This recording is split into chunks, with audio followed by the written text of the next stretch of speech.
Fala, filhotes, vocês estão vivos? No vídeo de agora nós vamos falar um pouquinho sobre Karl Marx, filósofo alemão que viveu no século XIX, e conhecer um pouquinho, desse pensador que nasceu na Prússia. A Prússia ficava no norte da Alemanha e tinha Berlim como capital. Durante séculos ela foi uma poderosa nação militarista.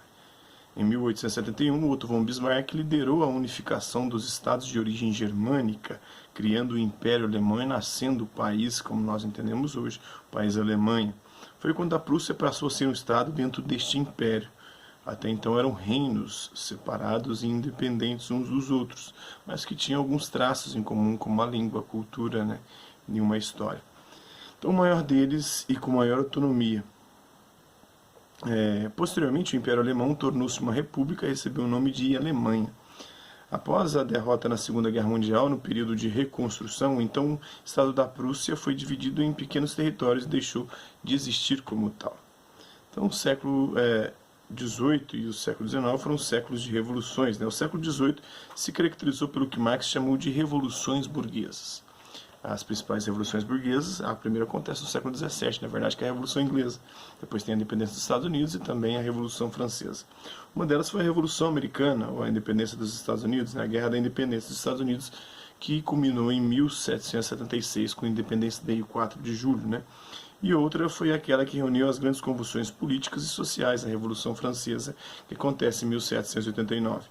Por sua consequência, houve a destituição do poder do clero e da nobreza, do antigo regime na França.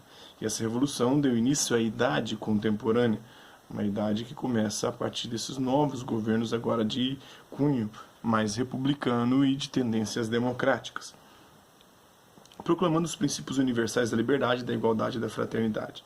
Para entender a Revolução Francesa é bom pesquisar o Iluminismo, o movimento cultural do século XVIII, que acreditava que a luz da razão nos conduziria a uma liberdade e ao progresso.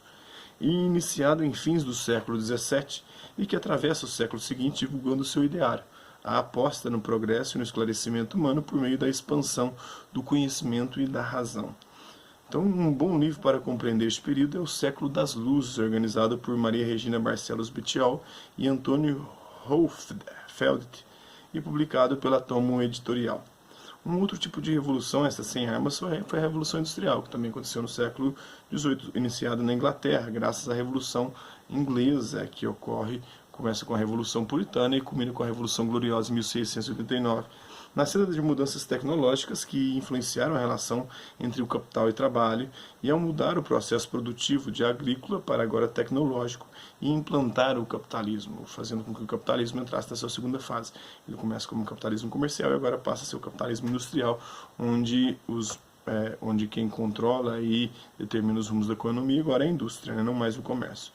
Marx analisa esse momento intenso da história e da experiência humana com o seu pensamento crítico e desvendador. E ele vai defender a praxis. Quase toda gente grande conhece, mesmo que só de ouvir falar, Karl Marx, que viveu entre 1818 e 1883. Foi um dos maiores pensadores do século XIX.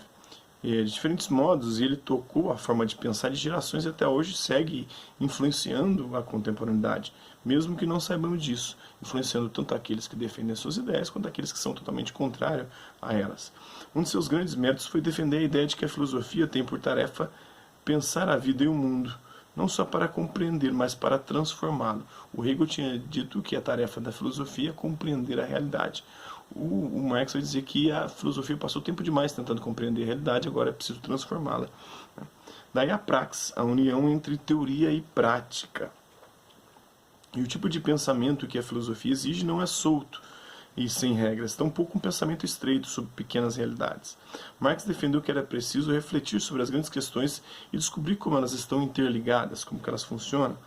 Amor, liberdade, justiça, assim como a miséria, a ganância, a disputa, são objetos do nosso pensar, visando influir nos rumos da vida e do mundo. Marx foi um pensador profundo e bastante complexo.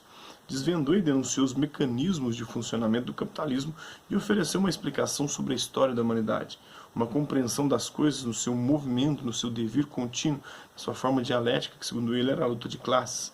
Sua principal obra se chama O Capital, e nela produz uma densa análise da sociedade capitalista. Não há, ele tem 3 volumes, né, 3 tomos, o Capital. O primeiro foi escrito pelo próprio Marx, o segundo por Engels, a partir de anotações de Marx, e o terceiro volume por Kautsky, né, a partir de anotações de Marx e Engels. Então não há unanimidade na sua apreciação, tendo suas ideias angariado incansáveis inimigos e também ferrenhos defensores. Ele defendia o comunismo. Para Marx seria a fase final da história da humanidade. Na verdade, nunca se foi implantado, não existe comunismo no mundo. Até o socialismo, como Marx havia previsto, também não se efetivou, porque nenhuma das revoluções socialistas foi feita pelo proletariado.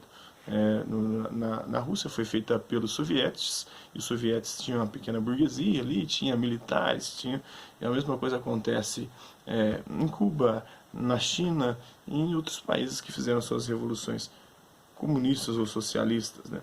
Então, quando a sociedade passaria a ser igualitária e a economia seria baseada na propriedade comum, não haveria mais necessidade de um Estado para impor uma ditadura do proletariado, onde haveria socialização dos meios de produção. Todos teriam tudo em comum, a cada um conforme a sua necessidade, no comunismo, nessa fase última de progresso da humanidade, graças à luta de classe. Então ela seria a culminância de uma sucessão do capitalismo, que seria sucedida pelo socialismo, né, passando pelo socialismo, com uma forma intermediária e preparatória, onde ocorreria a ditadura do proletariado e a socialização dos meios de produção, entre outros problemas amplamente denunciados de maneira geral. Mas eles não devem ser confundidos com a teoria, pela qual teria fim a alienação do trabalho. O que é a alienação do trabalho? O sujeito produz na fábrica, na indústria e no capitalismo uma riqueza, né? Produz um bem, um produto que vai ser comercializado no mercado, mas ele não tem consciência da produção desse produto, porque há uma especialização na produção e ele acaba não tendo consciência de toda a produção desse produto, também de como esse produto, depois ao ser vendido, uma parte dele vai ser tirada o lucro do capitalista, que vem justamente da produção do operário. Então isso é a alienação do trabalho. É quando o trabalhador não tem consciência daquilo que produziu, não tem o domínio e o controle sobre a produção e sobre aquilo que foi produzido. Ele produz, mas não tem o controle daquilo que produz e nem do lucro aferido, dos rendimentos adquiridos através da produção daquilo. Enquanto no capitalismo o trabalho é livremente comercializado, no comunismo o trabalho seria livremente associado, segundo a teoria de Karl Marx. Então esse é um pouco de Karl Marx, espero que vocês tenham gostado do vídeo. Quem curtiu dá um like, quem não curtiu dá um dislike. Quem se interessar pelo conteúdo do canal, só se inscrever, ativar o sininho e aguardar os próximos vídeos, as próximas notificações. Deixe também suas sugestões de temas e assuntos que você gostaria de ver contemplados, né, abordados aqui neste canal, e também comentários sobre o que você tem achado dos vídeos. É isso aí, hasta la vista, babies, e até a próxima.